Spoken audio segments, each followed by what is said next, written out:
ഈ വരുന്ന നിയമസഭാ തെരഞ്ഞെടുപ്പിൻ്റെ മുന്നോടിയായി ഡിവൈഎഫ്ഐയും ഡിവൈഎഫ്ഐയുടെ നേതൃത്വത്തിൽ പ്രവർത്തിക്കുന്ന പ്രൊഫഷണൽ സബ് കമ്മിറ്റിയും സമീക്ഷ എന്ന ഒരു പുരോഗമന സംഘടനയുമൊക്കെ ചേർന്ന് നോ കേരളം എന്ന ഒരു ഓൺലൈൻ ക്വിസ്, ഒരു മെഗാ ക്വിസ് കോമ്പറ്റീഷൻ നടത്താൻ തീരുമാനിച്ചിട്ടുണ്ട്.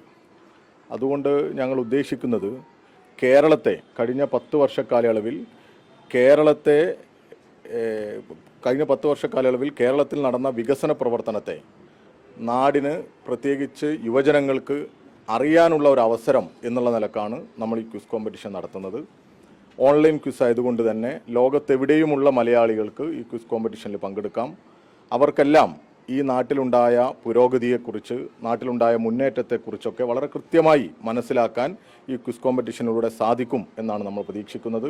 ഡിവൈഎഫ്ഐയെ സംബന്ധിച്ചിടത്തോളം കേരളത്തിലെ ഗവൺമെൻറ്, ഇടതുപക്ഷ ജനാധിപത്യ മുന്നണിയുടെ നേതൃത്വത്തിലുള്ള ഗവൺമെൻറ് മതനിരപേക്ഷ മൂല്യങ്ങളിൽ ഉറച്ചു നിൽക്കുന്നതോടൊപ്പം നാടിൻ്റെ മുന്നേറ്റത്തിന് ഞങ്ങളൊക്കെ, പ്രത്യേകിച്ച് യുവജനങ്ങളൊക്കെ ആഗ്രഹിക്കുന്ന തരത്തിലുള്ള ഒരു വികസന പ്രവർത്തനങ്ങൾക്ക് വലിയ രീതിയിലുള്ള തുടക്കം കുറിച്ചിട്ടുണ്ട്. പല വികസന പ്രവർത്തനങ്ങളും പൂർത്തീകരണത്തിലേക്ക് എത്തിയിട്ടുണ്ട്. 300ഓളം സ്റ്റാർട്ടപ്പുകൾ ഉണ്ടായിരുന്ന കേരളത്തിൽ ഇപ്പോൾ 7700 സ്റ്റാർട്ടപ്പുകളിലേക്ക് എത്തി. അങ്ങനെ ഒരു നിക്ഷേപ സൗഹൃദ അന്തരീക്ഷമുണ്ടായി. PSC നിയമനങ്ങളാണെങ്കിൽ രാജ്യത്ത് തന്നെ മാതൃകയാകുന്ന നിയമനങ്ങൾ നടത്തി. നമ്മുടെ റോഡുകൾ, പാലങ്ങൾ, സ്കൂളുകൾ, ആശുപത്രികളെല്ലാം മികച്ചതാകുന്ന ഒരു പൊതു ഉടമസ്ഥതയിലുള്ള പൊതു സംവിധാനങ്ങളെയെല്ലാം മികച്ചതാക്കുന്ന ഒരു ഗവൺമെൻറ്റായി നമ്മുടെ ഗവൺമെൻറ് മാറിയിട്ടുണ്ട്. വികസനവും ക്ഷേമവും ഉറപ്പു നൽകുന്ന ഗവൺമെൻറ്റാണ്. ആ ഗവൺമെൻറ്റിനെ അറിയാൻ നോ കേരളം എന്ന് പറയുന്ന ഒരു ഓൺലൈൻ ക്വിസാണ് നമ്മൾ ഉദ്ദേശിക്കുന്നത്. അത് www.nokeeralam.com എന്ന വെബ്സൈറ്റിൽ പോയാൽ തന്നെ അതിൽ പങ്കെടുക്കേണ്ട മറ്റ് ഡീറ്റെയിൽസൊക്കെ കൊടുക്കുന്നതാണ്. ഇതാണ് അതിലൊന്ന് നിങ്ങളോടിപ്പോൾ ഒന്ന് സൂചിപ്പിക്കാനുള്ളത്. മറ്റൊന്ന്, ഡിവൈഎഫ്ഐ നിങ്ങൾക്കറിയാം, കേരളത്തിൽ വയനാട് പോലെ ചൂരൽമലയിലും മുണ്ടക്കയിലുമൊക്കെ ഉണ്ടായിരുന്ന ആ പ്രതിസന്ധി ഘട്ടത്തിൽ ഞങ്ങളവിടെ 25 വീട് നിർമ്മിച്ചു നൽകും എന്ന് പറഞ്ഞ് 100 വീടിനുള്ള പണം ദുരിതാശ്വാസ നിധിയുടെ ഭാഗമായി നമ്മുടെ മുഖ്യമന്ത്രി ആവശ്യപ്പെട്ടതിനെ അടിസ്ഥാനപ്പെടുത്തി ടൗൺഷിപ്പ് പദ്ധതിക്ക് 20 കോടി രൂപ സംഭാവന ചെയ്ത ഡിവൈഎഫ്ഐ ആണ്. ആ ഡിവൈഎഫ്ഐയെ പോലും കേരളത്തിലെ യൂത്ത് കോൺഗ്രസും മറ്റു കോൺഗ്രസ്സുകാരുമൊക്കെ ഇങ്ങനെ പണം കൊടുത്തിട്ടും ആക്ഷേപിക്കുന്ന ഒരു സാഹചര്യമുണ്ട്. പക്ഷേ യഥാർത്ഥത്തിൽ അവർ ആക്ഷേപിക്കാനുണ്ടായ കാരണം എന്തെന്ന് വെച്ചാൽ അവർ പ്രഖ്യാപിച്ച പണവും അവർ പ്രഖ്യാപിച്ച നടപടികളും ഒന്നും എവിടെയും എത്തിയിട്ടില്ല എന്നുള്ളത് കൊണ്ടാണ്. ഇപ്പോൾ ഇന്ന് ഞാനിവിടെ നിങ്ങളെ കാണുമ്പോൾ കേരളത്തിലെ കോൺഗ്രസ് വയനാട്ടിലെ ദുരന്തബാധിതർക്ക് വീട് നിർമ്മിച്ചു കൊടുക്കും എന്ന് പറഞ്ഞ് ആപ്പുണ്ടാക്കി പണം പിരിച്ച് ആ പണത്തെക്കുറിച്ചൊരു ചർച്ചയും നാട്ടിൽ അവരുടെ ഭാഗത്തുനിന്ന് ഉണ്ടാവാത്ത, ഒരു പ്രതികരണം ഉണ്ടാകാത്ത സാഹചര്യത്തിൽ ജനങ്ങൾ അവരോട് ചോദ്യങ്ങൾ ചോദിച്ചുകൊണ്ടേയിരുന്നു. എവിടെ കോൺഗ്രസ് പിരിച്ച പണം, എവിടെ കോൺഗ്രസിൻ്റെ ആപ്പ്, എവിടെ വീട് എന്നുള്ള ചോദ്യങ്ങൾ ചോദിച്ചുകൊണ്ടേയിരുന്നു. ആ സമയത്ത് കേരളത്തിലെ പ്രതിപക്ഷ നേതാവ് നമ്മളോടൊക്കെ പറഞ്ഞത് വളരെ വ്യക്തമായി. അദ്ദേഹം സാധാരണ പറയുന്നത് പോലെ തന്നെ പത്രസമ്മേളനത്തിൽ അദ്ദേഹം പറഞ്ഞൊരു വാചകം, അത്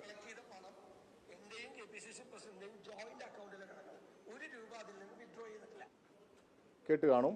എൻ്റെയും KPCC പ്രസിഡന്റിൻ്റെയും ജോയിൻ്റ് അക്കൗണ്ടിൽ വയനാട്ടിലെ ദുരന്തബാധിതരെ, ആ പാവപ്പെട്ട മനുഷ്യരെ, അവരെ മുൻനിർത്തി പിരിച്ച പണം, ആ ദുരന്തബാധിതരെ സഹായിക്കുന്നതിന് വേണ്ടി കേരളത്തിലെ കോൺഗ്രസ് കമ്മിറ്റി പിരിച്ച പണം എൻ്റെയും KPCC പ്രസിഡന്റിൻ്റെയും ജോയിൻ്റ് അക്കൗണ്ടിൽ ഉണ്ട് എന്നാണ് അദ്ദേഹം പരസ്യമായി പറഞ്ഞത്. ഞാൻ നിങ്ങളെ കാണിക്കാൻ ഉദ്ദേശിക്കുന്നത് അദ്ദേഹത്തിൻ്റെ തെരഞ്ഞെടുപ്പ് കൊടുത്ത അദ്ദേഹത്തിൻ്റെ അഫിഡവിറ്റുകളാണ്. ആ അഫിഡവിറ്റിൽ ബാങ്ക് അക്കൗണ്ട് സ്റ്റേറ്റ്മെൻറ്റുകൾ കാണിക്കുന്ന ഒരു ഭാഗമുണ്ട്. ആ ബാങ്ക് അക്കൗണ്ട് സ്റ്റേറ്റ്മെൻറ്റ് കാണിക്കുന്ന അഫിഡവിറ്റിൽ അദ്ദേഹം ഈ ഒരു ജോയിൻ്റ് അക്കൗണ്ടിനെ കുറിച്ച് പറഞ്ഞിട്ടേയില്ല. എവിടെയും പറഞ്ഞിട്ടില്ല. KPCC പ്രസിഡന്റും പറഞ്ഞിട്ടില്ല. ഈ കേരളം ഈ VD സതീശൻ എന്ന് പറയുന്ന പ്രതിപക്ഷ നേതാവിനെ എങ്ങനെ വിശ്വസിക്കും എന്നുള്ളതാണ് നമ്മൾ ആലോചിക്കുന്നത്. ഞങ്ങൾ ഈ അഫിഡവിറ്റിൻ്റെ പശ്ചാത്തലത്തിൽ പ്രതിപക്ഷ നേതാവിനെതിരെ നിയമ നടപടിക്കുള്ള സാധ്യത തേടും എന്നുള്ളതാണ് ഈ സമയത്ത് മുന്നോട്ട് വെക്കുന്നത്. ഇദ്ദേഹം ഈ കേരളത്തെ ആകെ വഞ്ചിച്ചിരിക്കുകയാണ്. ഈ ദുരന്തത്തെ മുൻനിർത്തി പിരിച്ച പണത്തിന്റെ കണക്ക് ഈ നിമിഷം വരെ അവർ പുറത്തുവിട്ടിട്ടില്ല. കേരളത്തിലെ കോൺഗ്രസ്സുകാർ, സാധാരണ കോൺഗ്രസ്സുകാർ, പാവപ്പെട്ട കോൺഗ്രസ്സുകാർ, അധികാരത്തിന് വേണ്ടി ഇവിടെ നേതാക്കന്മാർ അടികൂടുന്നത് പോലെ അടികൂടാതെ കോൺഗ്രസിൽ പ്രതീക്ഷിച്ച് നിൽക്കുന്ന സാധാരണ പ്രവർത്തകരുണ്ട്. അവരിൽ പലരും ഈ അക്കൗണ്ടിലേക്ക്, ഇവരുടെ ആപ്പിലേക്ക് പണം അയച്ചിട്ടുണ്ട്. അവർക്കും ഇത് അറിയാനുള്ള താല്പര്യമുണ്ടാകും. അവരോടും ഇവർ കണക്ക് പറഞ്ഞിട്ടില്ല. ഇപ്പോൾ ഇതാ വളരെ വ്യക്തമായി തന്നെ അദ്ദേഹത്തിൻ്റെ അഫിഡവിറ്റ് നമ്മുടെ മുമ്പിൽ വ്യക്തമാണ്. ഇതിലെവിടെയും അങ്ങനെ ഒരു സംയുക്ത അക്കൗണ്ടിനെ കുറിച്ച് അദ്ദേഹം പറഞ്ഞിട്ടില്ല.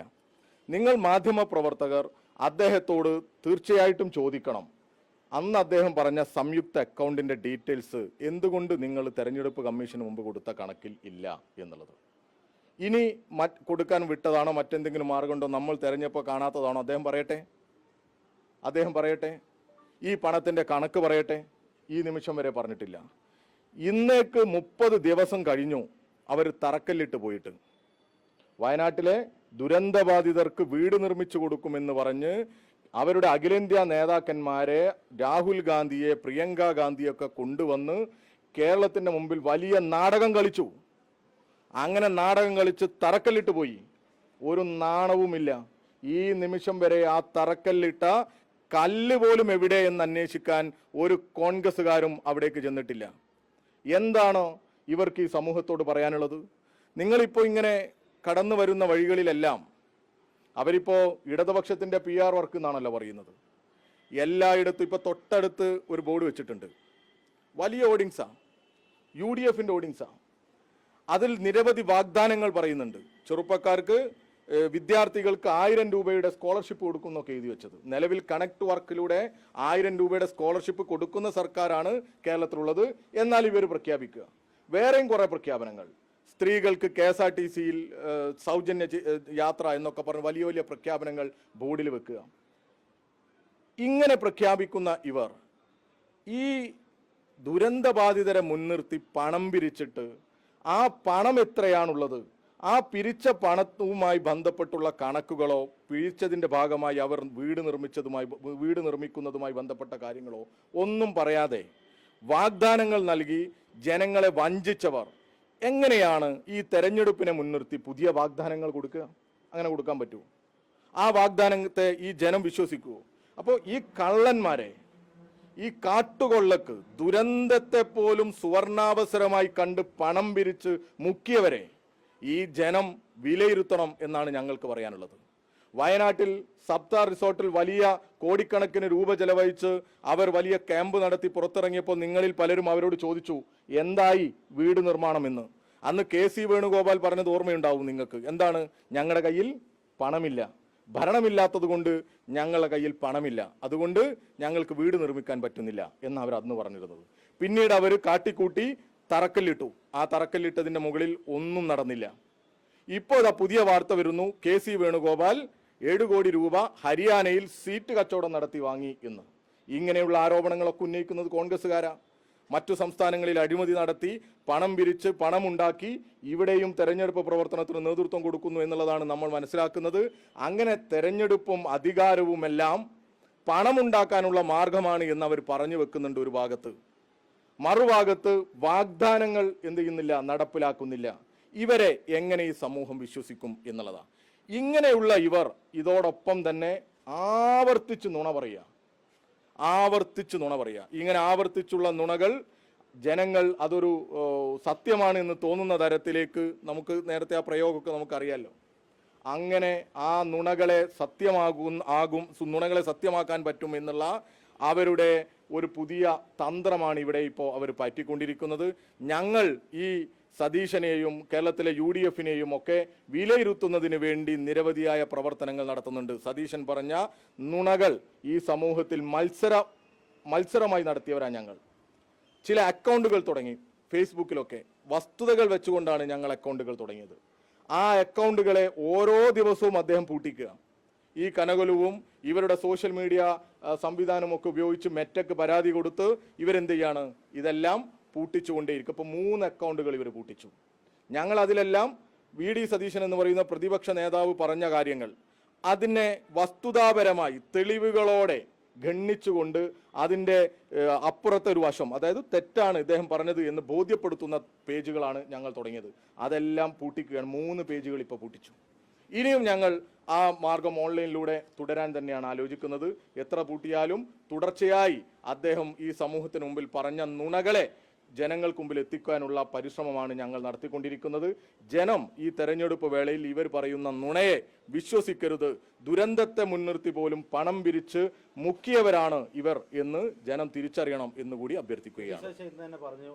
മറുപടിയായിട്ട് പറഞ്ഞിരിക്കുന്നത് ഈ പണം പാർട്ടിക്കാർ തന്നതല്ലേ, CPM-മാരെ ബോധിപ്പിക്കേണ്ട കാര്യമുണ്ടോ? ജോയിന്റ് അക്കൗണ്ട് കാര്യം അതാ ഞാൻ ചോദിച്ചത്. ജോയിന്റ് അക്കൗണ്ട് ഇതിൽ കാണിക്കണ്ടേ?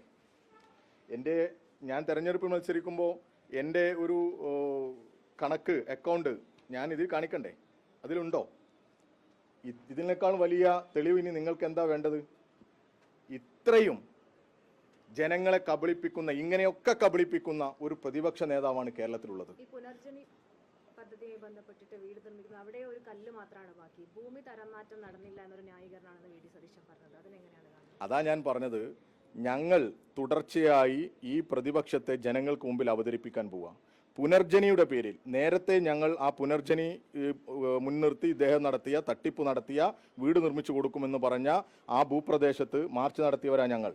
അവിടെ പോയി പത്രക്കാരെ കണ്ട് നിങ്ങളോടൊക്കെ കാര്യങ്ങൾ സംസാരിച്ചതാ. ഉപഭോക്താക്കൾ ഉൾപ്പെടെ ഞങ്ങളോടൊപ്പം ഉണ്ടായിരുന്നു. ഇന്ന് ഞങ്ങളുടെ കേന്ദ്ര കമ്മിറ്റി അംഗം സഖാവ് ജയിക്കിന്റെ നേതൃത്വത്തിൽ ആ പ്രദേശത്ത് വീട് തേടിയുള്ള യാത്ര നടന്നിട്ടുണ്ട്. ഞങ്ങളത് തുടരുകയാണ്. വരും ദിവസങ്ങളിൽ ഈ പുനർജനി പ്രദേശത്ത് കുടിൽകെട്ടി സമരം നടത്താനാണ് ഞങ്ങൾ ആലോചിക്കുന്നത്. കേരളത്തിലുടനീളം വീടെവിടെ കോൺഗ്രസ് എന്നുള്ള ചോദ്യം ചോദിച്ച് ഈ സമൂഹത്തെ, ഈ ജനങ്ങളെ പറഞ്ഞു പറ്റിച്ച കോൺഗ്രസിനെ ജനങ്ങൾക്ക് മുമ്പിൽ തുറന്നു കാണിക്കുന്ന തരത്തിൽ കുടിൽകെട്ടി സമരം, കോൺഗ്രസിന്റെ ഈ വീട് വാഗ്ദാനത്തെ ജനങ്ങൾക്ക് മുമ്പിൽ അവതരിപ്പിക്കാനാണ് ഞങ്ങൾ ശ്രമിക്കുന്നത്. പുനർജനി പ്രദേശത്തും DYFIയുടെ നേതൃത്വത്തിൽ ഞങ്ങൾ അടുത്ത ദിവസം വീണ്ടും ചെല്ലുന്നുണ്ട്. തീർച്ചയായിട്ടും അദ്ദേഹത്തെയും അദ്ദേഹം പറയുന്ന നുണകളെയും ഈ സമൂഹത്തിന് മുമ്പിൽ വിചാരണ ചെയ്യുന്ന ഇടപെടലുകളാണ് ഞങ്ങൾ നടത്തുന്നത്. ഈ അഫിഡവിറ്റിൽ ഇപ്പം നിയമ നടപടി സ്വീകരിക്കുന്നതാണോ അല്ലെ പരിശോധിക്കുന്നതാണോ? എന്താണ് നിയമ നടപടിക്കുള്ള സാധ്യതകൾ ഞങ്ങൾ പരിശോധിക്കും. അതൊന്നുകൂടി നിയമവിദഗ്ധരുമായി ആലോചിച്ച് നിയമ നടപടികളിലേക്ക് പോകും എന്ന് തന്നെയാണ് ഞങ്ങൾ പറയുന്നത്. നിങ്ങളിപ്പോൾ നോക്കൂ, നിങ്ങളോട് എത്ര ലാഘവത്തോടു കൂടിയാണ് CPM-നോട് അല്ലെങ്കിൽ DYFIയോട് കണക്ക് പറയേണ്ട ആവശ്യം എന്താണെന്ന് ചോദിക്കുന്നത്. നിങ്ങൾ തന്നെയല്ലേ ഈ യൂത്ത് കോൺഗ്രസിൻ്റെ ഭാരവാഹികളുടെ പത്രസമ്മേളനം റിപ്പോർട്ട് ചെയ്തത്? അതായത് ഞങ്ങൾ പണം കൊടുത്തു എന്ന് നിങ്ങൾക്കൊക്കെ ബോധ്യപ്പെട്ടല്ലോ. ഞങ്ങളുടെ ബാങ്ക് അക്കൗണ്ട് പോലും ഞാൻ കഴിഞ്ഞ ദിവസം നിങ്ങളുടെ ബാങ്ക് അക്കൗണ്ടിൻ്റെ സ്റ്റേറ്റ്മെൻറ്റ് പോലും നിങ്ങൾക്ക് മുമ്പിൽ ടേബിളിൻ്റെ മുകളിൽ വെച്ച് നിങ്ങൾക്ക് എല്ലാവർക്കും പരിശോധിക്കാൻ ഞങ്ങളുടെ ബാങ്ക് അക്കൗണ്ട് സ്റ്റേറ്റ്മെൻറ്റ് പോലും വെച്ചു. അത്രയും സുതാര്യമാണ് ഞങ്ങൾ. അത് ഈ സമൂഹം വിലയിരുത്തി. എന്നിട്ട് ഇവരോ ഇപ്പോൾ മാധ്യമങ്ങളോട് തട്ടിക്കയറാണ്, ഞങ്ങളെയും വെല്ലുവിളിച്ച് ജനങ്ങളെയും വെല്ലുവിളിക്കുകയാണ്. ജനങ്ങളോട് പറയണ്ടേ എത്ര രൂപ കിട്ടിയെന്ന്? കൊല്ലം കഴിഞ്ഞ് കുറേ കഴിഞ്ഞില്ലേ? 2 കൊല്ലം കഴിഞ്ഞില്ലേ? ഇപ്പോൾ തറക്കല്ലിട്ടിട്ട് 30 ദിവസം കഴിഞ്ഞില്ലേ? എങ്ങനെയാണ് ഈ തെരഞ്ഞെടുപ്പ് വേളയിൽ ജനം കോൺഗ്രസിന് വോട്ട് ചെയ്യാൻ തയ്യാറാവുക? നിങ്ങൾ മാധ്യമപ്രവർത്തകർ, ഈ നാടിൻ്റെ മുന്നേറ്റം ആഗ്രഹിക്കുന്നവർ, നാടിനെ വഞ്ചിക്കുന്നവർക്ക് ഒരു പിന്തുണയും കൊടുക്കരുത്. അവരുടെ ഈ വഞ്ചന ജനങ്ങൾക്ക് മുമ്പിൽ നിങ്ങൾ തുറന്നു കാണിക്കണം. ഒരു ജനാധിപത്യ പാർട്ടിയാണല്ലോ, അവരെ അക്കൗണ്ട് ഒന്നും കാണിക്കണ്ട. അവർക്ക് പറഞ്ഞൂടെ ഇത്ര രൂപ കിട്ടിയെന്ന്, ഞങ്ങൾ ഇത്ര ദിവസം വീടുണ്ടാക്കുമെന്ന്. പിന്നെ അക്കൗണ്ടിൻ്റെ ഡീറ്റെയിൽസ് എങ്കിലും ഇതിൽ കൊടുത്തൂടെ? അതിൻ്റെ അർത്ഥം എന്താ? ഈ പ്രതിപക്ഷ നേതാവ് പച്ചക്ക് ഈ നാടിനെ പറ്റിക്കുകയാണ് എന്നുള്ളതാണ്. മറ്റൊരു കാര്യം കൂടി ചോദിച്ച് അവസാനിപ്പിക്കുകയാണ്. ഈ വെൽഫെയറിൻ്റെ പിന്തുണയുമായി ബന്ധപ്പെട്ടുകൊണ്ട് ഇപ്പോൾ UDF പറയുന്നത് SDP-യുടെ പിന്തുണ മഞ്ചേശ്വരത്ത് LDF-ന് എന്ന് പറയുന്നുണ്ടല്ലോ എന്നുള്ളതാണ്. അങ്ങനെ ആ വോട്ട് LDF വാങ്ങുമോ? എങ്ങനെയാണ്? ഞാൻ അറിഞ്ഞിട്ടില്ല LDF-ന് ഇവർ പിന്തുണ കൊടുക്കുന്നത്. നിങ്ങൾക്ക് ചിന്തിക്കാൻ പറ്റും.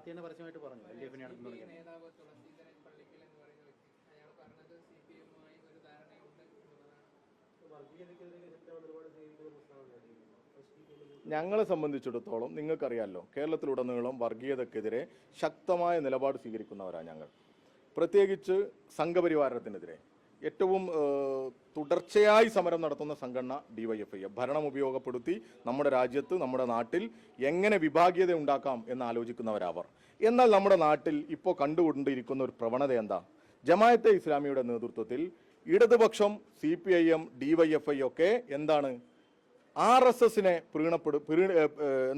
RSSനോട് ഒരു മൃദു സമീപനം സ്വീകരിക്കുന്ന സംഘടനയാണ്. അവരെ പ്രീണപ്പെടുത്താൻ വേണ്ടി, സൗകര്യപ്പെടുത്താൻ വേണ്ടി, അവരോട് പിന്തുണ കിട്ടാൻ വേണ്ടിയൊക്കെ ഇടപെടുന്നവരാണ് എന്നുള്ള പ്രചരണമാണ് അവരയച്ചു വിടുന്നത്. അത് തന്നെയാണ് ആരും ഏറ്റെടുക്കുന്നത്? UDF ഏറ്റെടുക്കുന്നത്. ജമാഅത്തെ ഇസ്ലാമി എന്താണോ പറയുന്നത് അതിനോട് ചേർന്ന് നിൽക്കുന്ന ഒരു സമീപനമാണ് ഇന്ന് ആര് സ്വീകരിക്കുന്നത്? UDF സ്വീകരിക്കുന്നത്. ഇപ്പോൾ PM സലാം ജമാഅത്തെ ഇസ്ലാമിയും സമസ്ത സുന്നിയും ഒരുപോലെയാണ് എന്ന് പറഞ്ഞു. നിങ്ങൾ കേട്ട് കാണും. PM സലാം മുസ്ലിം ലീഗിന്റെ സംസ്ഥാന സെക്രട്ടറി പറയാ ജമാഅത്തെ ഇസ്ലാമി എന്തല്ല ഒരു വർഗീയ കക്ഷിയല്ല, മറ്റൊരു സംവിധാനമല്ല, അവർ EK സുന്നിയെ പോലെ അവർ മറ്റൊരു മതസംഘടനയാണ് എന്ന് പറഞ്ഞു വെക്കുക. യഥാർത്ഥത്തിൽ അങ്ങനെയാണോ? VD സതീശൻ പറഞ്ഞു ഇതെന്തല്ല മതരാഷ്ട്രവാദം മുന്നോട്ട് വെക്കുന്നവരല്ല ആര്? ജമാഅത്തെ ഇസ്ലാമി എന്ന് പറയുന്നു. എന്നാൽ MK മുനീർ കഴിഞ്ഞ ദിവസം പറഞ്ഞു അങ്ങനെയല്ല, ആ നിലപാട് തെറ്റാണ് എന്ന് ആവർത്തിച്ചു. കഴിഞ്ഞ ദിവസം നിങ്ങൾ മാധ്യമപ്രവർത്തകർ പോയപ്പോൾ MK മുനീർ അത് അങ്ങനെയല്ല എന്ന് പറഞ്ഞു വെക്കുന്നു. എന്താ ഇതിൽ നിന്ന് മനസ്സിലാക്കേണ്ടത്? നമ്മൾ കാണേണ്ടത് ഈ വർഗീയവാദികളോട് ഏറ്റവും ചേർന്ന് നിൽക്കുകയും അവരെ ഒരു സഖ്യകക്ഷികളെ പോലെ കാണുകയും അവരോടൊപ്പം മുന്നോട്ട് പോവുകയും ചെയ്യുകയാണ് കേരളത്തിലെ UDF. അവരെ സംബന്ധിച്ചിടത്തോളം ഞങ്ങളെ ഇടതുപക്ഷത്തെ DYFI-യൊക്കെ ഞങ്ങൾ നടത്തുന്ന വർഗീയതക്കെതിരെയുള്ള പോരാട്ടത്തെ ദുർബലപ്പെടുത്താനാണ് അവർ പരിശ്രമിച്ചുകൊണ്ടിരിക്കുന്നത്. അവരെ സംബന്ധിച്ചിടത്തോളം എങ്ങനെയെങ്കിലും അധികാരത്തിലെത്തുക എന്നുള്ളതാണ്. ഞങ്ങളെ സംബന്ധിച്ചിടത്തോളം മതനിരപേക്ഷ മൂല്യങ്ങൾ മുറുകെ പിടിക്കുന്നതിന് ഈ നാട്ടിലെ എല്ലാ മനുഷ്യരുടെയും പിന്തുണ ഉണ്ടാകണം എന്നുള്ളതാണ് നമ്മൾ ആഗ്രഹിക്കുന്നത്. അല്ലാതെ ഏതെങ്കിലും SDPI-യോടോ അല്ലെങ്കിൽ ജമാഅത്തെ ഇസ്ലാമിയോടോ ഈ പറയുന്ന RSSനോടോ ഒരു പരസ്യ സഖ്യമുണ്ടാക്കി മുന്നോട്ട് പോകുന്ന നിലപാട് ഒരു കാലത്തും ഞങ്ങൾ ആരും സ്വീകരിക്കാറില്ല. അല്ല, ഈ പലയിടങ്ങളിലും നിങ്ങൾക്കറിയാലോ ഓരോ വ്യക്തികൾ പലയിടങ്ങളിലും ഇതുപോലെ പല സാഹചര്യങ്ങളിൽ വോട്ട് ചെയ്യും. നമ്മളുടെ ഒരു പൊതു നിലപാട് വർഗീയതക്കെതിരെയുള്ള നിലപാടാണ്. അതിലൊരു വിട്ടുവീഴ്ചയുമില്ല, എവിടെയും ഒരു നീക്കുപോക്കില്ല. എന്നാൽ ഇവിടെ ജമാഅത്തെ ഇസ്ലാമി കോഴിക്കോട് കോർപ്പറേഷൻ നിങ്ങൾക്ക് അറിയുന്നല്ലേ, ചെറുവണ്ണൂർ സീറ്റിൽ മത്സരിച്ചത് ആരാ? ജമാഅത്തെ ഇസ്ലാമിയാ. UDF ആയിട്ട് അലയൻസാ. എത്ര സ്ഥലങ്ങളിൽ അങ്ങനെ അലയൻസ്? അങ്ങനെ കൂടിച്ചേർന്ന് ഒരു മുന്നണിയായിട്ട് മത്സരിക്കുകയാണ്. ഞങ്ങളെ സംബന്ധിച്ചിടത്തോളം ഞങ്ങൾ മതനിരപേക്ഷ മൂല്യങ്ങൾ മുറുകെ പിടിച്ച് അതിനുവേണ്ടി വോട്ടഭ്യർത്ഥിക്കുന്ന ഒരു മുന്നണിയാണ് ഞങ്ങൾ പിന്തുണക്കുന്നത്.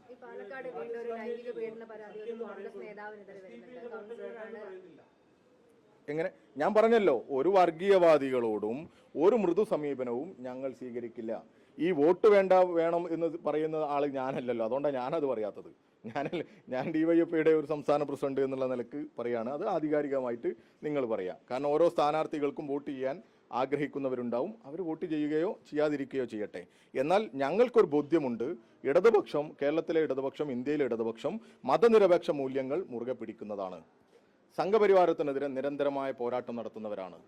ഈ രാജ്യത്ത് മനുഷ്യരെ വിഭജിക്കുന്ന രാഷ്ട്രീയത്തെ എങ്ങനെ ഇല്ലാതാക്കാൻ പറ്റുമോ അങ്ങനെയൊക്കെ ഇല്ലാതാക്കാൻ വേണ്ടി പരിശ്രമിക്കുന്ന മുന്നണിയാണ് ഇടതുപക്ഷം. ആ ബോധ്യം ഞങ്ങൾക്കുണ്ട്. ഈ പാലക്കാട് വീണ്ടും ഒരു ലൈംഗിക പീഡന പരാതി ഒരു കോൺഗ്രസ് നേതാവിനെതിരെ വന്നിട്ടുണ്ട്. അത് സസ്പെൻഡ് ചെയ്ത് തടയൂരാനാണ് ഇപ്പോൾ കോൺഗ്രസ് നീക്കം നടത്തിയിരിക്കുന്നത്. അതെങ്ങനെയാണ് കാണുന്നത്? അത് മാത്രമല്ല, ആ പരാതിയിൽ ആ പെൺകുട്ടി പറയുന്നത് ഈ പ്രതിയായിട്ടുള്ള ആള് അവിടെ നിന്ന് ഷാഫി പറമ്പിലിനെ വീഡിയോ കോൾ വിളിക്കുകയും ഈ പെൺകുട്ടി അവിടെ ഉള്ളത് കാണിച്ചു കൊടുക്കുകയും ചെയ്തു എന്നാണ് ആ പെൺകുട്ടി മൊഴിയായിട്ട് നൽകിയിട്ടുള്ളത്.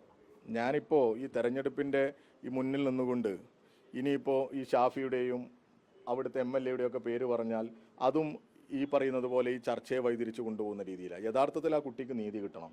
ഈ കോൺഗ്രസും ഈ യൂത്ത് കോൺഗ്രസും ഒക്കെ ഈ സമൂഹത്തിൽ ചെയ്യുന്ന ചെയ്തികളെക്കുറിച്ച് നിങ്ങളൊക്കെ ഒന്ന് പരിശോധിക്കണം. ഞങ്ങൾ നിരവധി തവണ പറയുന്നതാണ്. എല്ലാം ഇതുപോലെ എല്ലാ തോന്നിവാസങ്ങളുടെയും കേന്ദ്രമായി കേരളത്തിലെ കോൺഗ്രസും യൂത്ത് കോൺഗ്രസും ഒക്കെ മാറിയിട്ടുണ്ട്. അതിന് പിന്തുണ കൊടുക്കുന്നവരായി അവരുടെ നേതൃത്വം മാറിയിട്ടുണ്ട്. ഇപ്പോൾ സസ്പെൻഡ് ചെയ്തു, നടപടിയെടുത്തു എന്നൊക്കെ പറയാം. മറ്റെന്ത് ചെയ്യാൻ പറ്റും? സസ്പെൻഡ് ചെയ്യാതിരിക്കാൻ പറ്റുമോ? നടപടിയെടുക്കാതിരിക്കാൻ പറ്റുമോ? എന്നാലും അവരിവരുടെ ഭാഗമാണ്. ഈ അധികാരവും ഈ സംവിധാനവും ഒക്കെ ഉപയോഗപ്പെടുത്തി ആളുകളെ പീഡിപ്പിക്കുകയും ദ്രോഹിക്കുകയും ഒക്കെ ചെയ്യുന്ന ഒരു പ്രസ്ഥാനമായി ഈ യൂത്ത് കോൺഗ്രസും മുതിർന്ന കോൺഗ്രസും ഒക്കെ മാറിയിട്ടുണ്ട്. അവരെ സംബന്ധിച്ചിടത്തോളം ഈ നൈതികതയൊന്നും ഒരു പ്രശ്നമേ അല്ല.